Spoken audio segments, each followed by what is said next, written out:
마가복음 10장 17절에서부터 22절 말씀을 우리 교독하겠습니다. 제가 먼저 읽고 그다음 여러분들이 읽겠습니다. 예수께서 길에 나가실새 한 사람이 달려와서 꿇어앉아 묻자오되 선한 선생님이여 내가 무엇을 하여야 영생을 얻으리이까?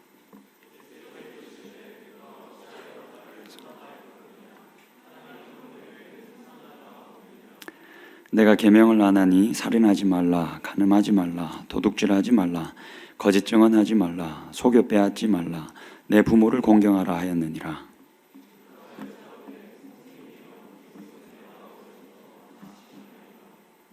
예수께서 그를 보시고 사랑하사 이르시되 내게 아직도 한 가지 부족한 것이 있으니 가서 내게 있는 것을 다 팔아 가난한 자들에게 주라. 그리하면 하늘에서 보화가 내게 있으리라. 그리고 와서 나를 따르라 하시니.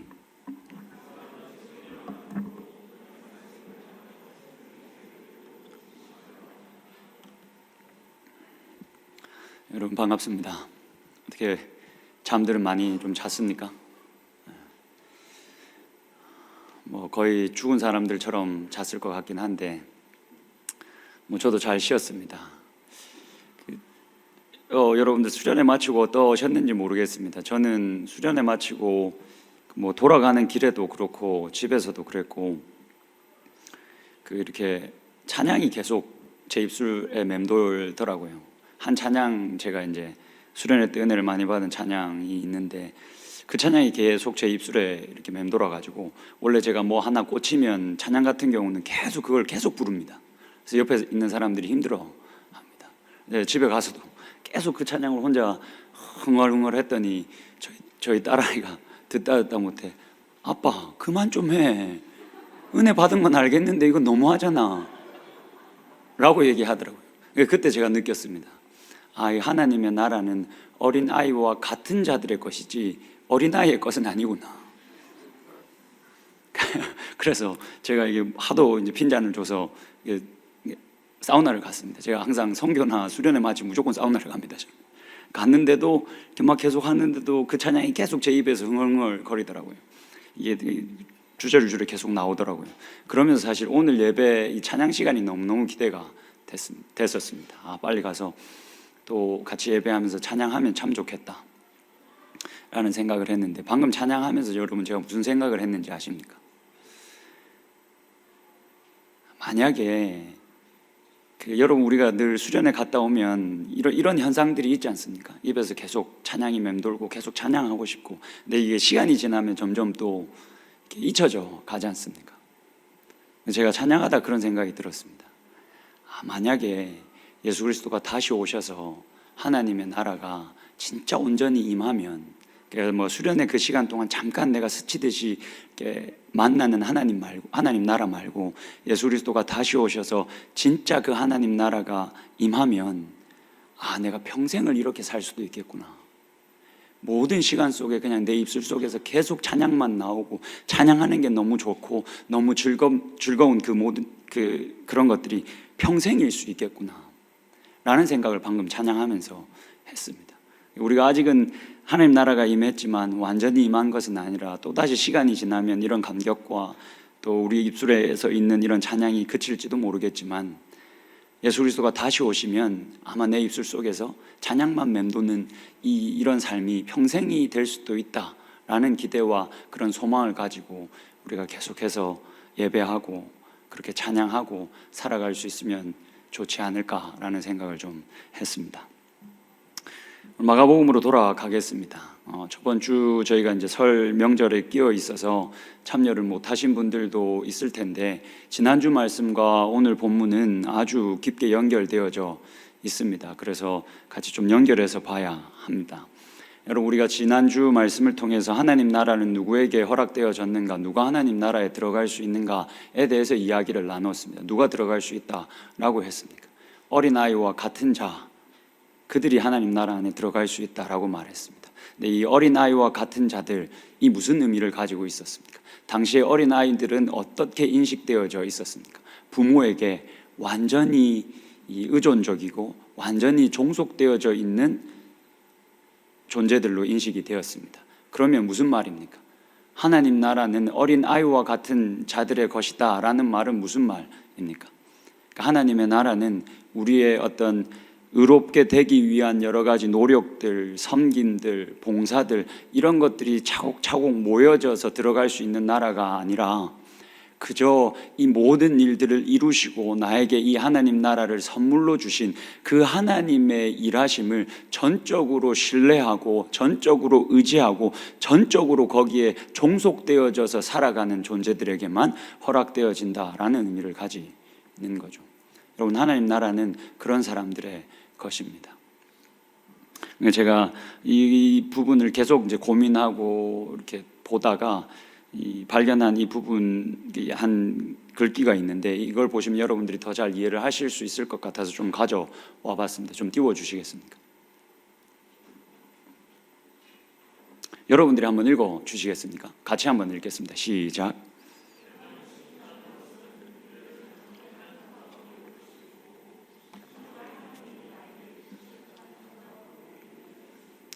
여러분 혹시 신앙생활을 하면서 그런 생각이 든 적 있지 않습니까?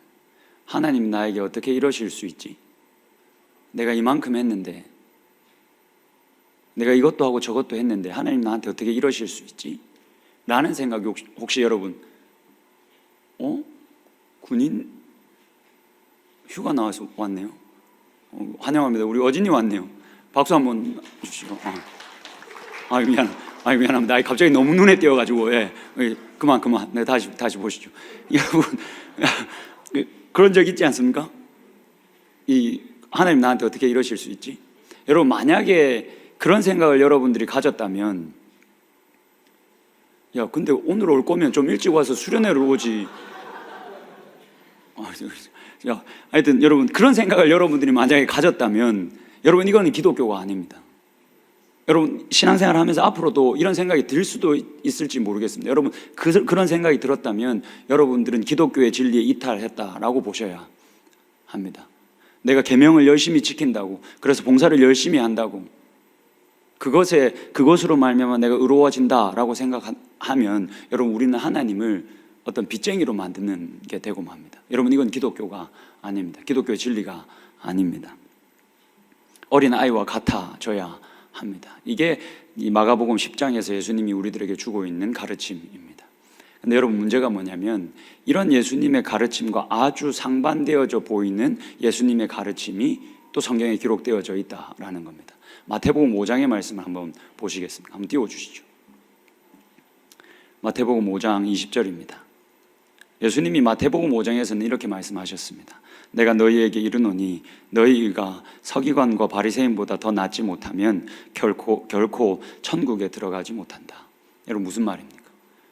너희들이 그렇게 의롭게 되기 위해서 열심히 노력해서 심지어 이 바리새인들과 서기관보다 낫지 않으면 너희들 천국에 들어갈 수 없다라고 마태복음 5장에서는 가르치셨습니다. 여러분 너무나도 충돌되는 가르침이지 않습니까? 여러분 이것들을 우리가 어떻게 소화해야 되겠습니까? 이게 오늘 우리 설교의 핵심입니다. 이 상반되어져 보이는 이 가르침을 우리가 어떻게 소화할 것인가, 이 질문을 여러분들 염두에 두고 계속 말씀을 같이 볼 수 있으면 좋겠습니다. 지금 이 마태복음 5장에서 바리새인보다 의가 낫지 못하면 절대 못 들어간다라고 말하고 있지 않습니까? 여러분 사실 이 유대인들이 이 말씀을 보면 이건 불가능한 것을 우리들에게 요구한다라고 했을 겁니다. 왜냐하면 이 복음서에서 계속 바리새인들을 이 예수님의 가장 큰 빌런으로 계속 소개하고 있어서 그렇지 사실 당대에 바리새인만큼 의로운 사람이 없었습니다. 그래서 이 대부분의 유대 백성들에게 바리새인들은 기본적으로 존경을 받는 자들이었습니다. 왜냐하면 당시에 이스라엘은 자신들의 나라가 망해서 계속 이 피지배국으로 살아가고 있는데 그 이유가 우리가 율법을 제대로 순종하지 않았기 때문이다라고 이들이 이렇게 결론을 내렸습니다. 그래서 율법학자들이 이 바리새인들이 서기관, 바리새인, 율법학자 이게 사실은 다 똑같은 말이라고 생각하시면 됩니다. 이 바리새인들이 율법을 해석해서 이 백성들이 율법을 잘 이해하게 하고 그래서 율법을 잘 순종하게 하는 것 외에는 우리가 이 상황을 타개할 수 있는 방법이 없다라고 생각을 했기 때문에 율법 해석을 특별히 잘하는 율법학자들, 서기관들, 바리새인들은 더 큰 존경을 받기도 했습니다. 그리고 그렇게 율법을 해석할 뿐만이 아니라 특히 바리새인들은 율법에 순종하는 데 거의 목숨을 걸며 살던 자들이었습니다. 근데 예수님이 지금 서기관과 바리새인들보다 그 의가 낫지 않으면 결단코 천국에 들어갈 수 없다라고 말씀하시는 겁니다. 유대인들이 이 말씀을 들었을 때는 그러면 아무도 못 들어가겠네 라고 생각하게 했을 겁니다. 이 마가복음 10장에서 예수님의 가르침과 마태복음 5장에서 예수님의 가르침이 이렇게 충돌하는데 이걸 우리가 어떻게 소화해야 할까요? 자, 이 질문을 가지고 본문으로 좀 들어가 봅시다. 17절을 한번 보시죠. 본문 17절을 보시면 이제 이야기가 다시 시작됩니다. 예수님이 무리들과 함께 있으시면서 가르치시고 다시 예루살렘을 향하는 길을 이제 가셨습니다. 그 길 위에서 한 부자가 갑자기 튀어나왔습니다. 이 사람이 튀어나와서 달려와서 무릎 꿇고 예수님에게 이렇게 물었다라고 이야기합니다. 선한 선생님이요, 내가 무엇을 하여야 영생을 얻을 수 있겠습니까? 여러분, 이 질문을 잘 한번 보십시오. 지금 부자가 던지고 있는 이 질문을 유심히 한번 잘 보십시오. 어디에 문제가 있는지 한번 잘 보십시오. 제가 다시 한번 읽어 드릴게요. 선한 선생님이요, 내가 무엇을 하여야 영생을 얻겠습니까? 무엇을 해야 영생을 얻을 수 있겠습니까? 라고 물었습니다. 여러분, 마가복음 10장에서 주고 있는 예수님의 가르침에 따르면 이 바리새인, 이 부자의 질문은 잘못된 질문입니까? 아니면 바른 질문입니까? 마가복음 10장의 예수님의 가르침 따르면 잘못된 질문이죠. 하나님의 나라는 뭐 하는 걸로 가는 게 아니라니까요. 근데 마태복음 5장의 예수님의 가르침에 따르면 이 질문은 올바른 질문인 거죠.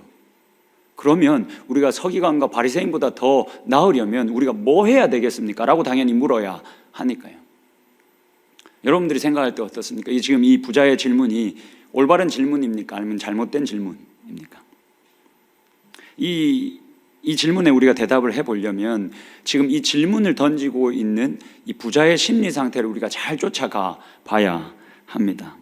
지금 부자가 예수님께 질문을 던지면서 그 질문 던지는 장면을 나름대로 마가복음의 저자가 디테일하게 우리들에게 기록합니다. 예수님이 길을 가고 계셨는데 막 달려와서 무릎을 꿇고 예수님을 불러 이르되 선한 선생님이요, 내가 무엇을 해야 영생을 얻겠습니까? 내가 무엇을 해야 도대체 하나님 나라에 들어갈 수 있겠습니까? 라고 물었다라고 기록합니다. 자신이 보여줄 수 있는 최선의 겸손과 존경을 예수님에게 보이면서 이 질문을 던진 거죠. 그러면 이 질문을 던지면서 이 부자는 어떤 예수님의 반응을 기대했겠습니까? 긍정적인 반응을 기대하지 않았겠습니까? 당연히. 당시에 이 부자에 대한 인식이 어떠했는지를 우리가 알면 사실 이 질문을 던지면서 이 부자가 예수님에게 어떤 대답을 기대했을지를 우리가 쉽게 추측해 볼 수가 있습니다. 여러분, 당시 이 1세기에 부자, 특히 유대인들에게 부자라고 하면 하나님으로부터 복을 받은 자들이다라는 인식이 있었습니다. 여러분, 잠언의 말씀 한번 보시겠습니까? 잠언 10장의 말씀을 한번 띄워 주시겠습니까? 잠언 10장 22절의 말씀입니다. 여러분들이 한번 읽어 주시겠습니까? 같이 한번 읽겠습니다. 시작.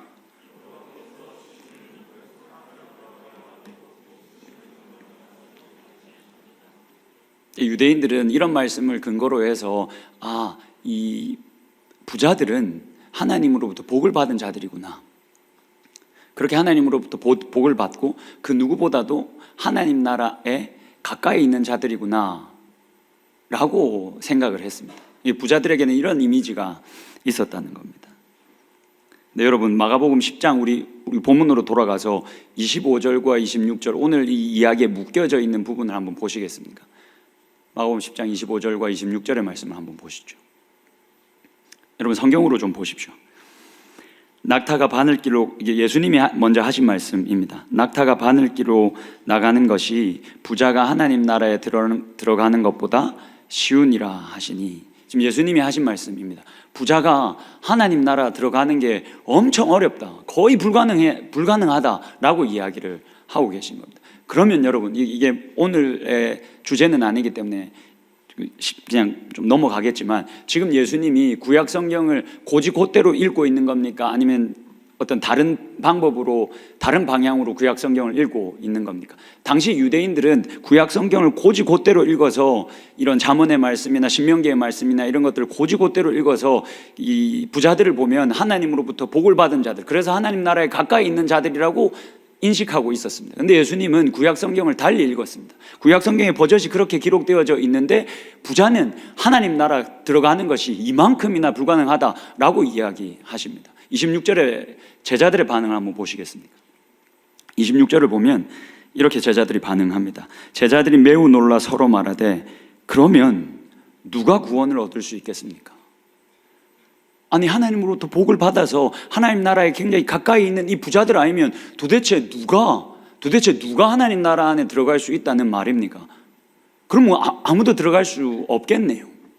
그러니까 제자들은, 당시 유대인들은 구약 성경을 곧대로 읽고 있었던 겁니다. 그런데 예수님은 구약 성경을 달리 읽고 있다라는 걸 여러분들이 기억하셔야 됩니다. 그러면 여러분, 우리가 구약 성경을 어떻게 읽어야 되겠습니까? 문자 그대로 읽어야 되겠습니까? 예수님처럼 읽어야 되지 않겠습니까? 이건 뭐 다른 이야기니까 그냥 넘어가겠습니다. 어쨌든 예수님이 구약 성경을 좀 다르게 읽으셨다라는 것만 여러분들 기억해 주십시오.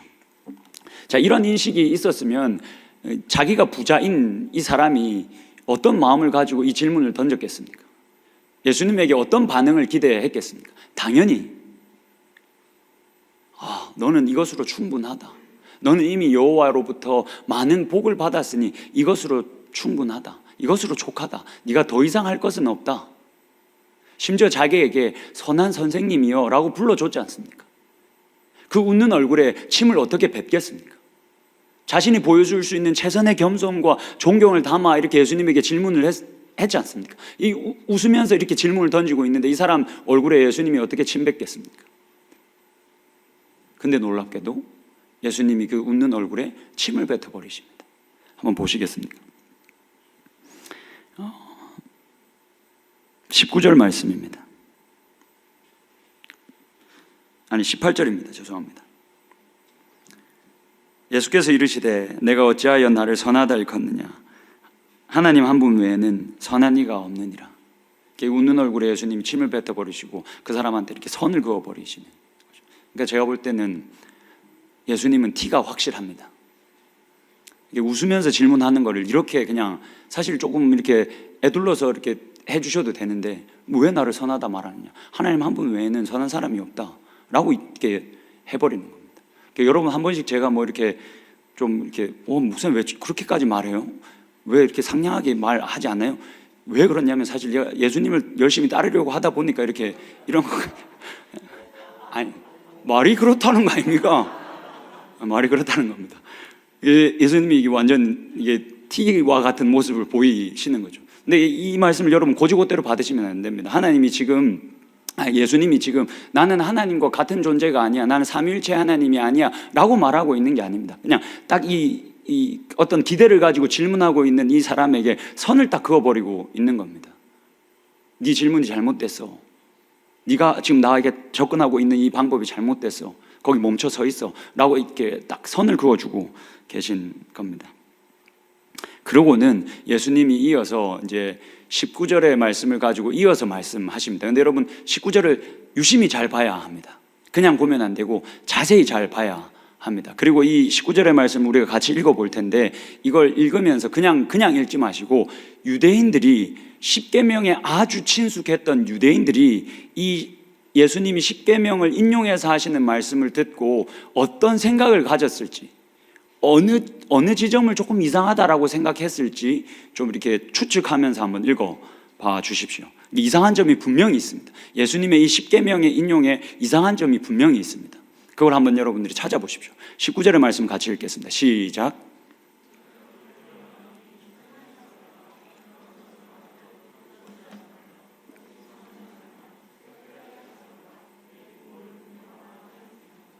여러분 어떤 점이 좀 보이십니까? 어떤 점이 좀 이상합니까?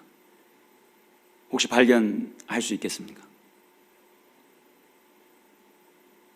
해봅시다. 한번 맞춰봅시다. 알겠습니까? 뭐라도 아무것도 걸지 않아서 그냥 이렇게 냉담한 겁니까? 두 가지죠. 뭐라고요? 옹알이 합니까? 네, 맞습니다. 박수 한번 주시죠. 여러분, 두 가지입니다. 첫 번째는 중요한 계명이 기록되어져 있지 않습니다. 십계명에 지금 사실은 그 앞에 지금 성호 형제가 말해준 것처럼 이 뒷부분은 사실 그렇게 상대적으로 중요하지 않은 겁니다. 그래서 여러분 출애굽기 20장과 신명기 5장에 보면 이 십계명에 대해서 기록하는데 앞부분, 그러니까 하나님과 관련된 계명에는 해설이 붙어져 있습니다. 뭐 살인하지 말라, 뭐 간음하지 말라, 도둑질하지 말라, 이거는 해설도 없습니다. 그러니까 상대적으로 중요하지 않은 겁니다. 근데 예수님이 무엇을 해야 영생을 얻겠습니까? 라는 질문을 던지고 있는 부자에게 뭐라고 말씀하시냐면 굉장히 중요하지 않은 계명들을 이제 들고 이야기를 하는 겁니다. 그러니까 이 유대인들이 이 본문을 봤으면 아니 왜 안식일 계명을 얘기 안 해? 사실 십계명에서 유대인들에게 제일 중요한 계명이 안식일 준수의 계명입니다. 그러니까 당시 이 안식일을 준수한다는 건 유대인들만 했던 것들입니다. 그러니까 사실 안식일의 이 계명은 유대인들의 대명사와도 같았습니다. 근데 예수님이 안식일의 계명에 대해서는 언급도 하지 않으십니다. 그리고는 하나 더 있습니다. 여러분 약간 이상한 부분 있지 않습니까? 여기서 속여 빼앗지 말라 보십시오. 여러분 사실 이거 십계명에 없습니다. 아홉째 계명이 뭡니까? 내 이웃의 것을 탐하지 말라 입니다. 근데 예수님이 여기서 뭐라고 말하냐면 그걸 딱 빼고 의도적으로 뭐라고 말씀하시냐면 야, 속여 빼앗지 마. 속여 빼앗으면 안 돼 라고 이야기를 하는 겁니다. 사실 예수님이 의도를 가지고 지금 네가 가지고 있는 오류를 발견하라고 기회를 주고 있는 겁니다. 여러분 이 사람이 부자지 않습니까? 이 사람 부자지 않습니까? 당시에 이 토지를 많이 가지고 있는 부자들이 어떤 일을 자주 벌였냐면 자신이 의도했던 의도하지 않았던 그 품꾼들의 품삯을 자주 속여서 자신의 이 부를 계속 쌓아갔습니다. 힌트를 주고 있는 겁니다. 야, 속여 빼앗으면 안 돼. 이웃의 것을 탐하는 것뿐만이 아니라 속여 빼앗아서도 안 돼. 힌트를 주고 있는 거죠. 그런 겁니다, 여러분. 이번에 수련회 우리가 갔는데 마지막 날에 막 정리하는데 이제 뭐 제가 항상 뭐 수련회 가든 선교 가든 항상 뭐 제가 어떤 일이라도 내가 도움이 될 수 있을까 하여 두루 찾아다니며 열심히 하지 않습니까?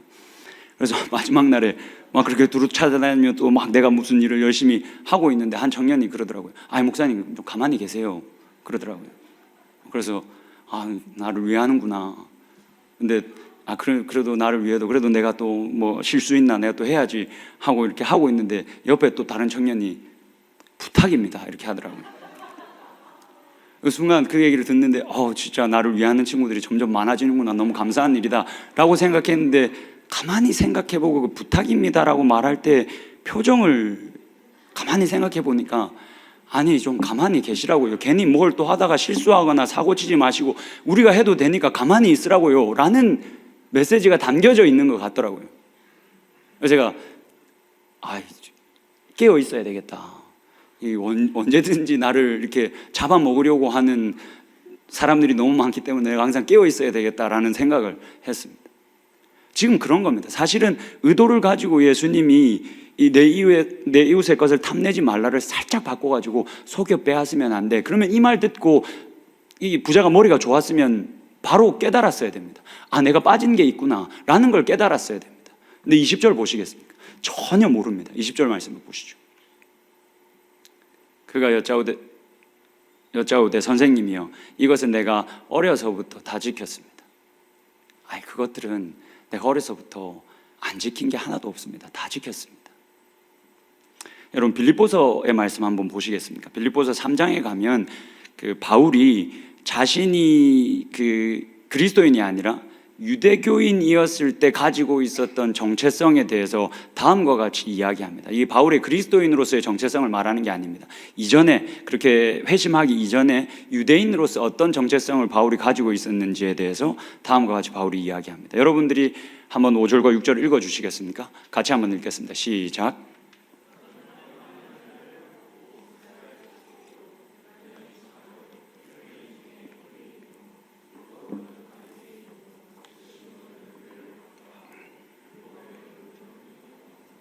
자, 지금 그 부자와 유대교인으로 있었을 때의 바울이 같은 말을 하고 있는 겁니다. 내가 율법으로는 흠이 없는 사람입니다. 내가 어렸을 때부터 이 율법들은 다 지켰습니다. 여러분, 모세 율법이 613가지로 구성되어져 있습니다. 유대인들이 그렇게 정리를 했습니다. 여러분 한번 생각해 보시겠습니까? 사람이 613가지를 다 외울 수 있겠습니까? 엄청 머리가 좋아가지고 다 외웠다라고 쳐봅시다. 근데 그 말씀을 진짜 다 지킬 수 있겠습니까? 이거 한번 보시겠습니까? 제가 좀 드린 다음 글 한번 올려주시겠습니까? 이게 제가 주소 보면서 여러분들한테 좀 소개를 해도 좋겠다 싶어서 가져왔는데, 여러분 이것도 한번 읽어주시겠습니까? 같이 읽겠습니다. 시작.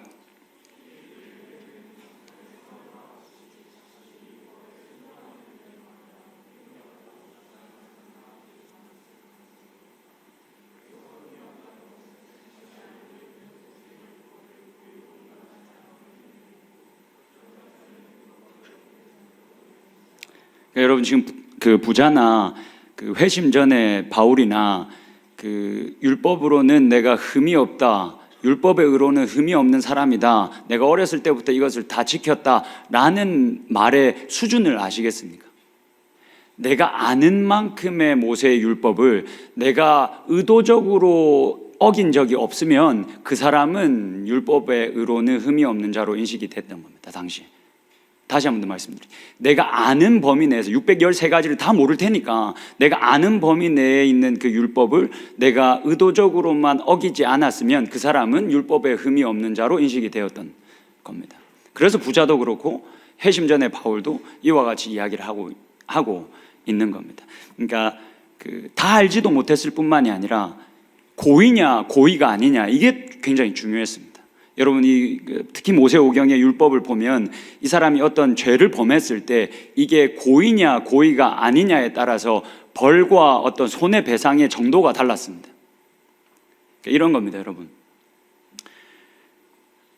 인생을 살아가다 보면 이렇게 모함을 당할 때가 많이 있지 않습니까? 아무리 막 선교 가서 열심히 섬기고 해도 누군가는 계속 이 목사가 계속 잠만 자더라라고 하는 친구들이 있습니다. 그래서 막 열심히 일하다가 잠깐 좋은 그 영상을 촬영해가지고 이 목사가 계속 잠만 잤다라고 이렇게 그런 헛소문을 이렇게 퍼뜨리고 다니는 사람이 아주 가까이에 있습니다.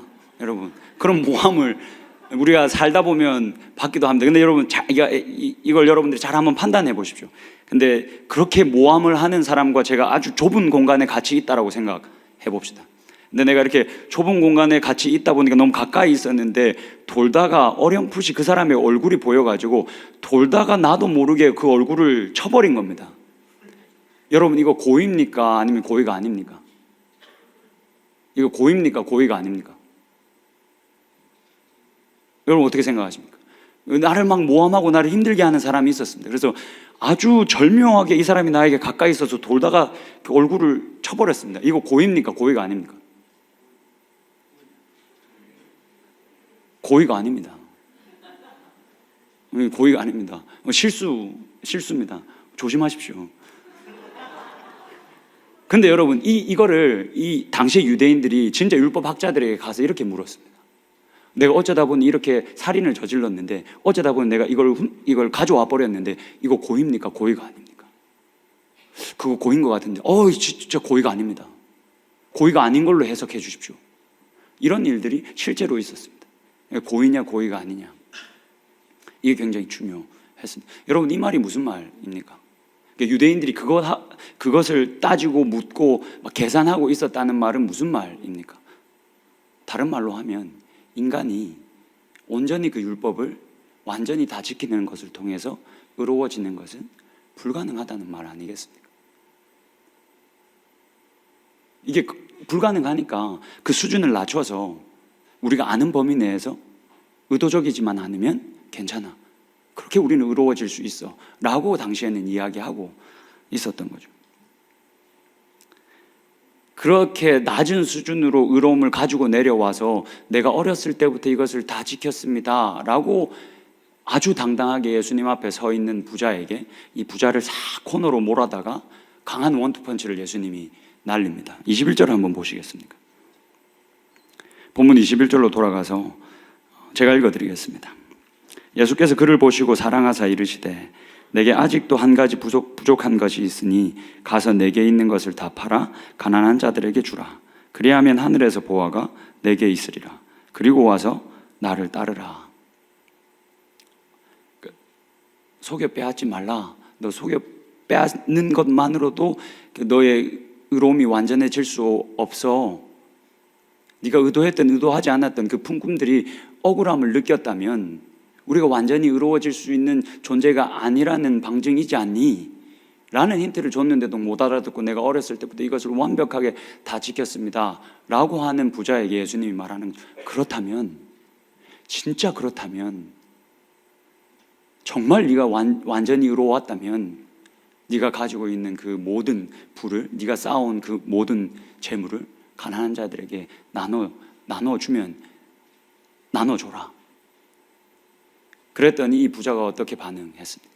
슬픈 기색을 띠고 돌아가 버렸습니다. 떠나가 버렸습니다. 무슨 말입니까? 내가 그 부를, 내가 그 재물을, 그 돈을 어떻게 쌓았는데, 어떻게 쌓아 올렸는데 내가 그걸 어떻게 나눠줘? 여러분, 지금 예수님이 우리들에게 나를 따르려거든 네가 가지고 있는 것 다 버리고 다 팔아버리고 나를 따라 라고 말하는 겁니까? 여러분, 그 말이 아닙니다. 지금 이 부자를 자신이 낮은 수준의 의로움 속에서 완전히 의롭다라고 주장하는 이 부자를 예수님 코너로 몰아다가 원투펀치를 날리고, 우리 인간이 그렇게 율법으로는, 나의 노력과 나의 헌신으로는 의로워질 수 있는 존재가 아니다라는 것을 이렇게 보여주시는 겁니다. 여러분, 제가 말씀을 마무리하면서 처음 제가 드렸던 질문으로 돌아가 보면 좋겠습니다. 그러면 여러분, 우리는 예수님의 이 상반되어 보이는 가르침을 어떻게 소화해야 되겠습니까? 문제는 예수님이 왜 바리새인과 서기관보다 너희들의 의가 낫지 않으면 결단코 천국에 들어갈 수 없다. 여러분, 이 말씀은 그러면 우리가 어떻게 받아들여야 되겠습니까? 하나님이 우리를 더 높은 차원으로 이끌어가고 계신 거죠. 로마서의 말씀을 마지막으로 한번 보실까요? 로마서 8장의 말씀 우리가 한번 볼 텐데, 로마서 3장에 이르면 바울이 이렇게 이야기합니다. 아주 뭔가 절망적인 어조로 의인은 없으되 한 사람도 없습니다. 이 땅에 의인은 없으되 한 사람도 없습니다 라고 이야기합니다. 그리고는 로마서 8장에 가면 이렇게 이야기합니다.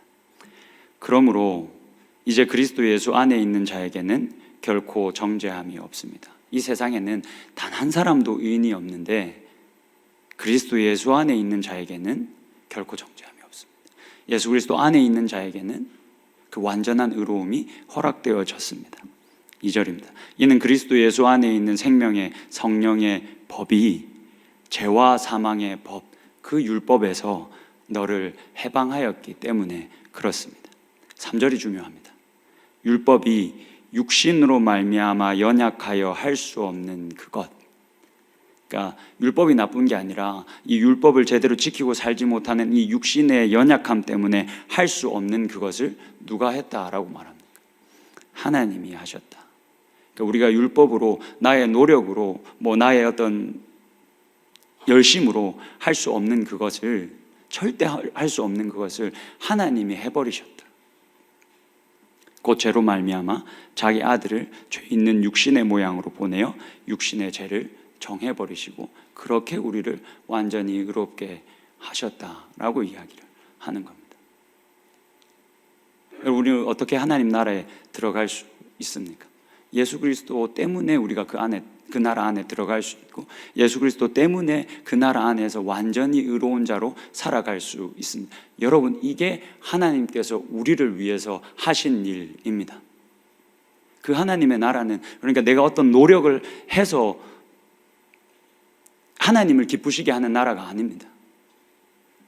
하나님이 이미 나를 위해서 이렇게 놀라운 일을 하셨기 때문에 내가 기쁜 나라가 하나님 나라.